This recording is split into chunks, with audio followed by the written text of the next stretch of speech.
Bonjour.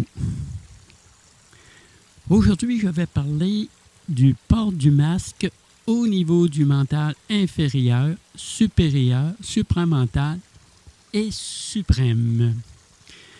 Plusieurs personnes se posent la question si c'est bon ou non de porter un masque. Je vais parler du port du masque selon le point de vue des différents types de mental, en rapport avec la perception que les personnes ont du port du masque.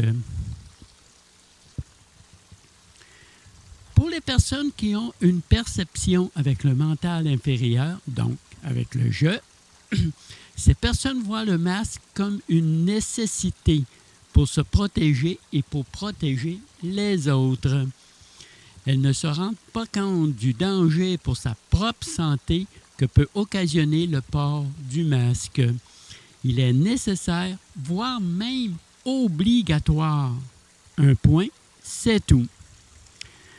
Pour les personnes qui ont une perception avec le mental supérieur, donc avec l'ego, ces personnes voient le masque comme une fausse protection. Si elles peuvent respirer, alors le virus peut passer à travers les parois du masque. Peu importe la qualité et le degré de protection du masque, si l'oxygène passe pour respirer, le virus peut passer lui aussi, ce qui rend le port du masque complètement inefficace et inutile. Pour les personnes qui ont une perception avec le supramental, donc avec l'esprit, ces personnes voient le masque comme un danger pour leur propre santé. En plus de ne pas les protéger, le masque devient un facteur de risque majeur pour eux. Car le masque se contamine en expulsant par leur propre respiration les différentes bactéries de l'organisme et ces dernières restent prisonnières dans le masque, formant un nid bactérien dans lequel les personnes respirent.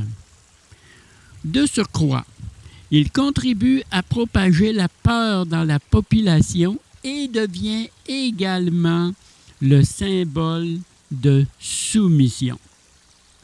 Surtout que l'esprit n'est pas la partie de l'humain qui va se soumettre à toute forme de soumission, allant à l'encontre de sa liberté. Pour les personnes qui ont une perception avec le mental suprême, donc avec la conscience, ces personnes voient le masque contre une attaque à sa souveraineté. Surtout que ces personnes savent que le système immunitaire est bien plus performant que le port du masque. Elles savent également que le port du masque restreint et peut même endommager le bon fonctionnement du système immunitaire en inversant le ratio oxygène versus CO2, le CO2 étant le gaz carbonique. Ainsi, en portant le masque, elles sont vulnérables à toutes les attaques de virus ou de bactéries dans le futur.